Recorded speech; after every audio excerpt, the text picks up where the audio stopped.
paz do Senhor, povo lindo de Deus, para você que é novo por aqui. Eu sou a diaconisa Tânia Anjos, sou professora de escola bíblica dominical. Estamos estudando o quarto trimestre das lições bíblicas da editora CPAD da classe dos adultos, que tem o tema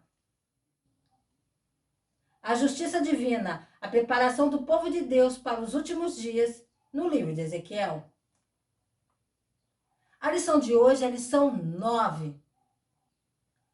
Gog e Magog, um dia de juízo. Nós cristãos já estamos cientes do que o fim dos tempos haveria dias de guerra, terremotos, doenças, etc. Nós já estamos vendo tudo isso, mas parece que a ascensão da Rússia sobre a Ucrânia pegou muitos de nós de surpresa. Nessa lição, veremos as profecias de Ezequiel que tratam de eventos que ainda não ocorreram com Israel. O textuário nos diz assim: e sairá a enganar as nações que estão sobre os quatro cantos da terra, Gog e Magog, cujo número é como a areia do mar, para as ajuntar em batalha. Apocalipse capítulo 20, versículo 8. A verdade prática nos diz assim: a palavra profética anuncia que antes da ressurreição espiritual de Israel, virão Gog e seu bando para invadir a Terra Santa, mas eles serão derrotados. A leitura bíblica em classe se encontra em Ezequiel capítulo 38, do versículo 1 ao 6, e Ezequiel capítulo 39, do versículo 1 ao 10. Leia primeiro o texto de Ezequiel e depois retorne ao vídeo para que você possa melhor entender, compreender a lição. Não se esqueça de curtir, comentar, compartilhar pelo menos com uma pessoa que você estará ajudando esse canal a levar o ensino da palavra de Deus, ok? Então vamos lá.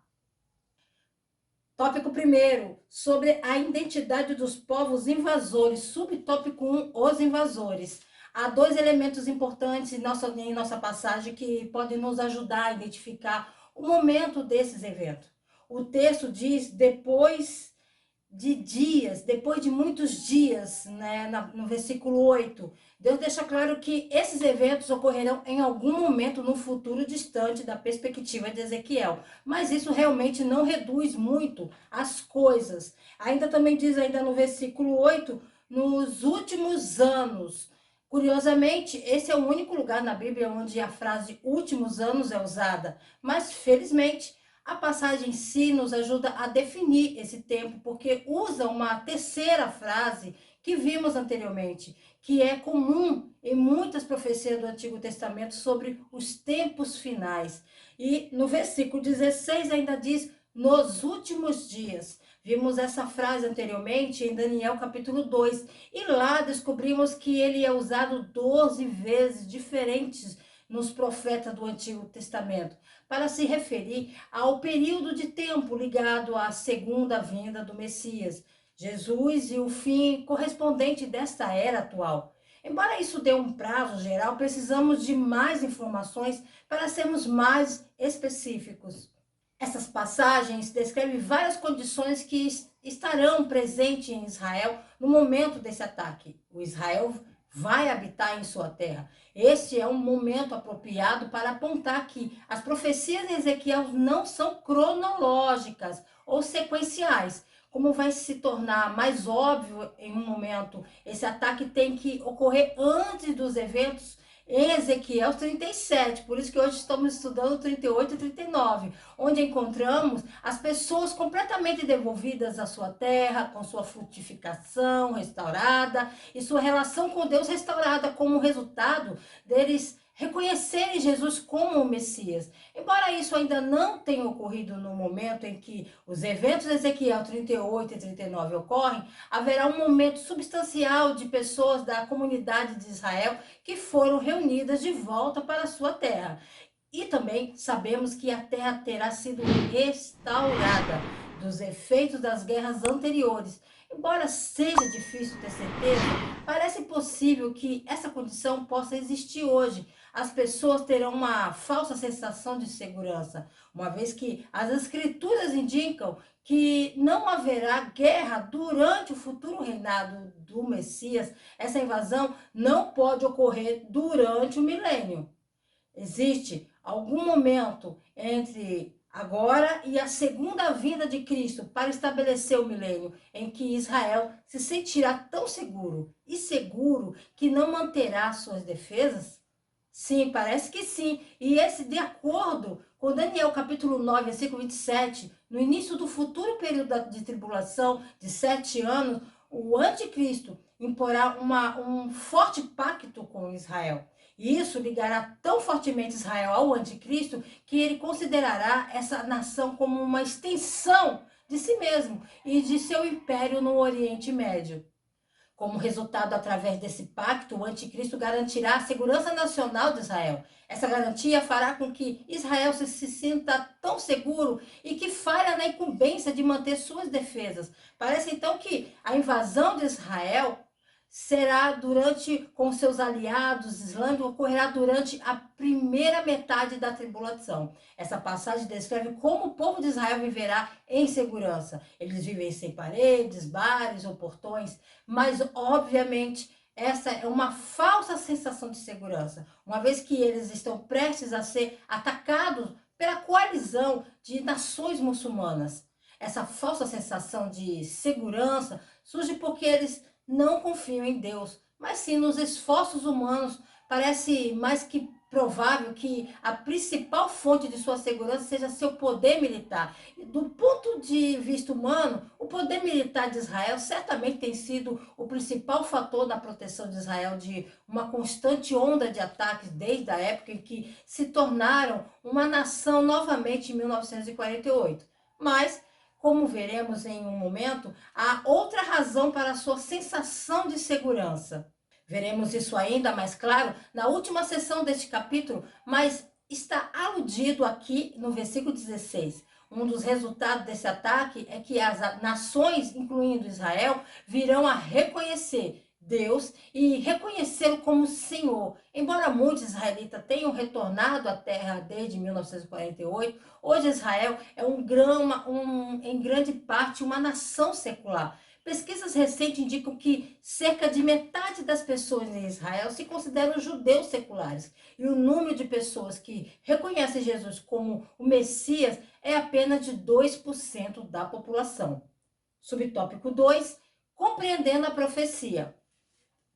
Deus começa essa profecia revelando a Ezequiel as nações que estarão envolvidas nessa tentativa de ataque maciço a Israel pelas forças armadas de 6 nações. Ezequiel 38 e 39 é um relato altamente simbólico do conflito final em Israel antes do estabelecimento do reino de Deus na terra. As pessoas mencionadas em Ezequiel 38 são descendentes de Jafé e Cã, filhos de Noé, indicando que um ataque contra Israel virá da Europa com aliados mistos que incluiriam o Oriente Médio e a África. A motivação para o ataque é capturar a riqueza e a prosperidade de Israel, que vem aumentando desde a criação do seu Estado em 1948. O propósito de Deus ao permitir essa problemática contra Israel é triplo: mostrar seu favor à nação reunida de Israel, abrir os olhos de todos para o seu poderoso poder e dissolver a ordem atual em favor da sua. Subtópico 3, Gog. Se quisermos entender quem é Gog, devemos primeiro tentar responder a pergunta sobre quem ele está nesta famosa profecia. Ezequiel 38 nos diz que esse misterioso líder dirigiria um ataque maciço contra Israel nos últimos dias que precederá a segunda vinda de Jesus Cristo. E esse mesmo líder, Gog, voltaria depois de 1000 anos e lideraria uma rebelião final. Ninguém vive há mais de 1000 anos. Então, presume-se que o ele, nessa profecia, é mítico, ou seja, a sua natureza será igual. E acabando-se os 1000 anos, Satanás será solto da sua prisão e sairá a enganar as nações que estão sob os 4 cantos da terra, Gog e Magog, cujo número é como a areia do mar, para as ajuntar em batalha. Apocalipse capítulo 20, versículos 7 e 8. Gog é então um título para um homem que liderará uma rebelião final contra Israel. Aquele homem será o anticristo. O apóstolo Paulo disse que ele vai ficar no templo e afirmar que é Deus. Quando ele fizer isso, ficará óbvio que Satanás, como previsto, entrou no corpo de um homem e está prestes a embarcar nos últimos 3 anos e meio do governo da humanidade no planeta Terra. Todos os profetas e profecias apontavam para este fim descrito por Ezequiel. Essa batalha liderada por Gog será a última batalha antes que o reino de Cristo seja criado. É a infame batalha do Armagedon. Jerusalém será o campo de batalha final e também o lugar onde Jesus estabelecerá seu futuro trono. O capítulo 39 de Ezequiel descreve a derrocada de Gog e os seus confederados. Gog se refere a um líder semelhante ao faraó Shah, que era o título dos monarcas da Pérsia e do Afeganistão, ou César. Tópico 2. Sobre a identidade dos povos invasores. Subtópico 1. Magog. Magog é mencionado nas genealogias de Gênesis, capítulo 10, bem como em 1 Crônicas, em capítulo 1. Magog é mencionado ao lado de seu irmão Meseque, Tubal e Gomer, além de mais alguns que aparecem em Ezequiel como um lugar que estava localizado ao norte das montanhas do Cáucaso, perto do Mar Cáspio. É o nome de um descendente de Jafé, filho de Noé, que já citei no primeiro tópico. Flávio Joséfo e escritores gregos associaram o nome Magog aos citas.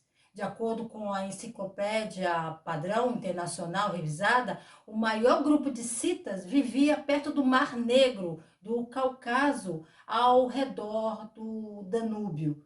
Parece então que a terra de Magog estava localizada perto dos mares Negros e Cáspio, ao norte das montanhas do Cáucaso, na parte sul da Rússia do século XX.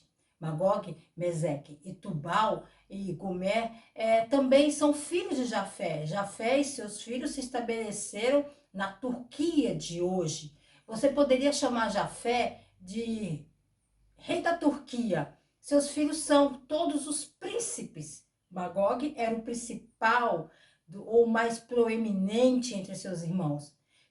Príncipes foram colocados sobre províncias. Então Magog era filho de Jafé. Jafé foi o rei dos que conhecemos como Turquia hoje. Magog e seus irmãos governaram diferentes províncias na terra que hoje chamamos de Turquia. Magog era o principal príncipe de Meseque e Tubal. Em outras palavras, Magog era o príncipe mais preeminente em seus irmãos. Lembre-se de que Meseque e Tubal se estabeleceram na Turquia de hoje. Em resumo, até aqui, Gog, o nome de um líder militar político. Magog, a terra de onde o líder se origina. Historiadores judeus identificam essa terra como a Rússia. Perto do final desta era, um ditador construirá uma coalizão diplomática e militar para enfrentar a nação de Israel. Subtópico 2. Meseque e Tubal. Tubal e Meseque são mencionados juntos em Ezequiel capítulo 38, versículo 2. Eles eram o quinto e o sexto filho de Jafé, o filho de Noé. Alguns acreditam que essas pessoas se casaram e ficaram conhecidas como Magog, a tribo dominante. Meseque, que é o sexto filho de Jafé, estabeleceu-se na porção nordeste da Ásia Menor. Sua posteridade se estendia das margens do Mar Negro até o sul do Cáucaso.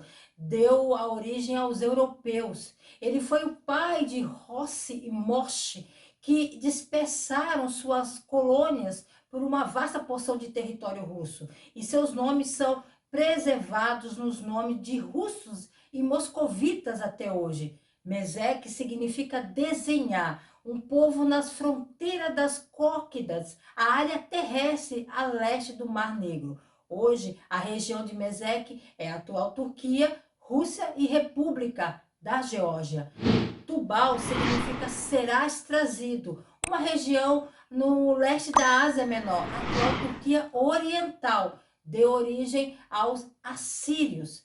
Outra linha de estudo revela que Meseque e Tubal são os antigos povos Mosque e Tibarene, que habitavam na área ao redor, principalmente ao sul dos mares Negro e Cáspio, nos dias de Ezequiel. Meseque e Tubal são mencionados juntos em Ezequiel 27:13 como parceiros comerciais da antiga Tiro, atual Líbano. Hoje, essas regiões estão na Turquia, possivelmente incluindo partes do sul da Rússia e do norte do Irã. Meseque estava localizado perto do que era conhecido como Frígia, na Ásia Menor Central e Ocidental, enquanto Tubal estava localizado no leste da Ásia Menor. Assim, Meseque e Tubal formam porções da Turquia moderna. No entanto, migrações posteriores para o norte da Rússia significam que essa visão também é consistente com a primeira teoria.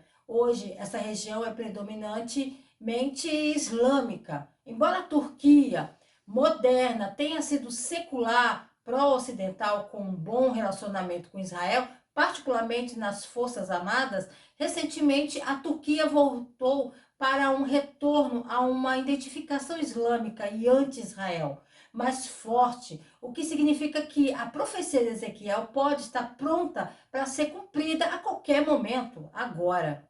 Subtópico 3. A coalização de Gog. Gog representa uma entidade de Satanás. 5 dessas nações são identificadas em 38, do versículo 5 ao 6, com os nomes que tinham no tempo de Ezequiel. À medida que tentamos identificar esses participantes, temos que ter em mente que eles são identificados aqui pelos territórios que ocuparam durante o final do século 4 a.C. Quando Deus revelou essa profecia a Ezequiel, com a exceção da Pérsia, cada terra identificada nessa passagem pode ser rastreada até as genealogias que encontramos em Gênesis, o que é uma grande ajuda para nos ajudar a identificar a localização desses povos no tempo de Ezequiel. Sabemos que todos os povos da face da terra podem traçar sua ascendência até Noé e seus 3 filhos, Sem, Cã e Jafé. Magog, Meseque, Tubal, Gomé e Togarma são todos descendentes de Jafé.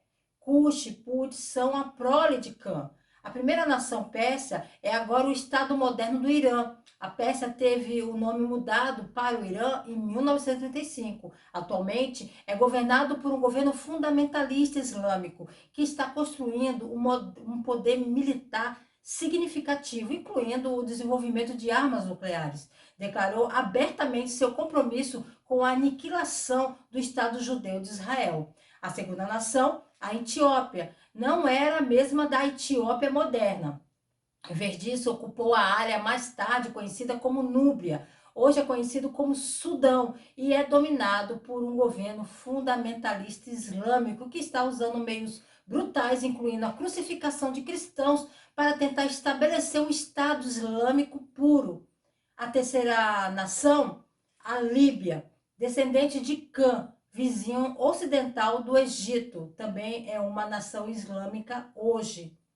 É fortemente anti-Ocidente e anti-Israel. E a inteligência ocidental foi informada de que a Líbia contratou cientistas militares do leste europeu e ex-soviéticos para ajudar no desenvolvimento do poder militar. O povo da quarta nação, Gomer, descendente do filho mais velho de Jafé, também eram conhecidos como os Cimérios, arianos que vieram da Ucrânia e Rússia. Eles originalmente viviam no norte das montanhas do Cáucaso, da parte sul do que é hoje a moderna Rússia. No tempo de Ezequiel, eles se estabeleceram no que hoje é a Turquia Central. O povo da quinta nação, Togarma, foi identificado por Joséfo como os frígios, que se estabeleceram na Capadócia, agora a leste da Turquia. Togarma significa tu a quebrarás. As pessoas consideram que se trata da Armênia, No seu auge, o Império Armênio era a atual Síria no mar Mediterrâneo, ao sul do Mar Negro e a leste do Mar Cáspio. Historicamente, a Turquia também é conhecida como a Casa de Togarma. Considerando a localização da quarta e quinta nação na Turquia, deve-se notar que o atual governo secular da Turquia está sendo ameaçado por fundamentalistas islâmicos como resultado. Alguns líderes temem que a Turquia possa se tornar um outro Irã. Se isso acontecer, todas as nações nomeadas em Ezequiel 38, versículos 5 e 6, serão caracterizadas por um ódio islâmico militante de Israel. O que todas essas nações têm em comum é que são países fortemente muçulmanos. E, em muitos casos, os muçulmanos estão no controle de seus governos. É muito interessante analisar que esses povos serão os arqui-inimigos de Israel e do reino messiânico. No livro de Ezequiel, Magog aparece como um lugar, um território. Tópico 3, sobre o contexto escatológico. Aqui nesse terceiro tópico, vamos falar da interpretação popular que considera a Rússia como Gog, que ganhou muito espaço durante o período da Guerra Fria. Subtópico 1, Gog e Magog. Embora Gog e Magog sejam frequentemente usados em referência aos oponentes do Messias nos últimos dias, ele vem a ser uma metáfora geral para os oponentes de Deus, em vez de uma referência literal e específica a um ressurgimento dos citas nos últimos dias. Isso fica claro no fato de que não é mais referido como Gog, da terra de Magog, no versículo 2, mas simplesmente Gog e Magog, de Apocalipse capítulo 20, versículo 8. Nos escritos rabínicos, Gog e Magog venha a ser identificado com os futuros inimigos do Messias. Da mesma forma, parece que João também usa esses símbolos para retratar os últimos inimigos ferozes de Deus e de Cristo e de seu povo, a igreja. De acordo com Ezequiel, Deus usa a espada, o fogo, enxofre ardente para executar o julgamento contra Gog e Magog. João também emprega esses mesmos instrumentos de julgamento divino em sua visão para descrever sua queda. Subtópico 2, como a Rússia aparece nesse contexto? O líder é identificado como príncipe-chefe ou governante de Meseque e Tubal. Escritores gregos clássicos chamavam o povo de Moscoi, e Moscou, capital da Rússia, e os registros assírios se referiam a ele como Musk. Esse grupo se estabeleceu na área da Armênia, onde as fronteiras da Rússia, Irã e Turquia convergem. A versão da Septuaginta do Antigo Testamento traduz o termo Mesek pelas palavras Mosque e Roche, enquanto Moscóvia era um nome comum para a Rússia e a cidade de Moscou é uma de suas principais cidades. Essa visão surgiu transcrevendo chefe ou o hebraico Rosh para significar Rússia. Transpor palavras hebraicas para equivalentes fonéticos em português ou inglês não é uma técnica adequada de interpretação e de profecias bíblicas. Essa técnica não é usada em outros lugares para interpretar a profecia bíblica. Rosh significa literalmente cabeça, como adjetivo de superior. O povo de Tubal estava localizado na parte central da Turquia, imediatamente a oeste de Torgama, desculpa. A localização de Gog é as partes norte. A palavra hebraica traduzida para parte significa partes extremas ou absolutas. Como Ezequiel era um profeta hebraico, ele se referia a locais geográficos do ponto de vista de sua terra natal. Assim, sua declaração em Ezequiel 38:15 indica que quando Gog liderar o ataque de 6 nações contra Israel, ele virá de sua localização nas partes extremas ou mais absolutas diretamente ao norte de Israel. A Rússia é uma nação situada nas partes extremas ou absolutas diretamente ao norte de Israel. Subtópico 3. Origem da interpretação. Durante séculos, a controvérsia e debates giraram entre os estudiosos bíblicos sobre como traduzir e interpretar adequadamente a palavra hebraica roche, encontrada no oráculo de Gog e de Magog, de Ezequiel 38 e 39. Alguns estudiosos argumentaram que roche deve ser traduzido como um adjetivo que significa chefe, e outros argumentaram que ele deve ser traduzido como substantivo próprio, referindo-se a um lugar. O efeito dessa controvérsia em várias traduções é bastante aparente quando comparamos um punhado das traduções mais populares de hoje. A fim de vincular o uso do Rosh por Ezequiel como uma nação moderna, muitos escritores de profecias apelaram para o grande lexicógrafo, aquele que trabalha com a ciência da elaboração de dicionários, Gesenius, desculpa, que identificou Roche como uma nação do norte mencionada com Tubal e Meseque. Sem dúvida, ele disse, que é os russos.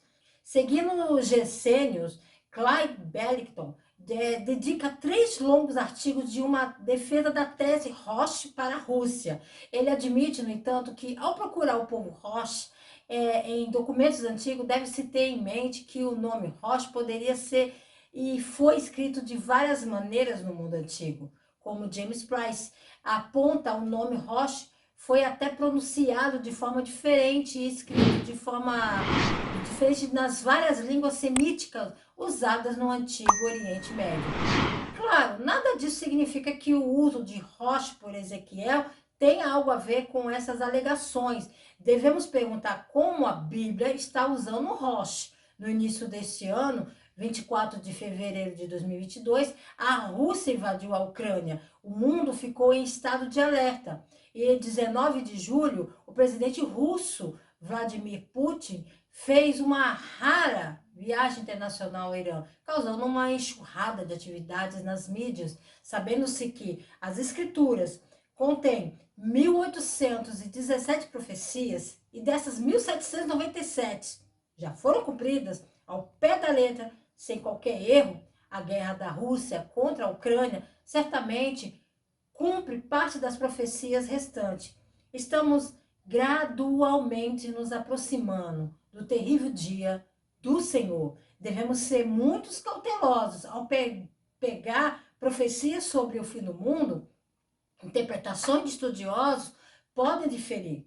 Seja qual for o caso, as profecias estão sendo cumpridas.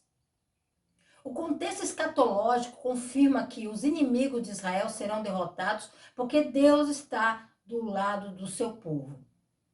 Para concluir, acompanhe comigo Ezequiel capítulo 39, versículo 25 ao 29. Portanto, assim diz o Senhor Deus: agora tornarei a trazer os cativos de Jacó e me compadecerei de toda a casa de Israel. Zelarei pelo meu santo nome e levarão sobre si a sua vergonha e toda a sua rebeldia com que se rebelaram contra mim, quando eles habitarem seguros na sua terra, sem haver quem os espante, quando eu os tornar a trazer de entre os povos e os houver ajuntado das terras de seus inimigos, e eu for santificado neles aos olhos de muitas nações. Então saberão que eu sou o Senhor seu Deus, vendo que eu os fiz ir em cativeiro entre os gentios e os ajuntarei para voltarem à sua terra, e não mais deixarei lá nenhum deles, nem lhes esconderei mais a minha face, pois derramarei o meu espírito sobre a casa de Israel, diz o Senhor Deus. Aprendemos que Israel foi reunido como nação. Eles receberam o castigo de Deus por suas transgressões. Eles reconhecerão e adorarão seu Deus. Israel se tornará a nação mais abençoada para ao trazer todos os povos da terra de volta em harmonia com Deus. Deus abençoe você, a sua casa, a sua família, os seus projetos. Deus abençoe o seu ministério. Em nome de Jesus, se ele não voltar, estarei de volta aqui a mais um Resumo EBD. A paz do Senhor a todos.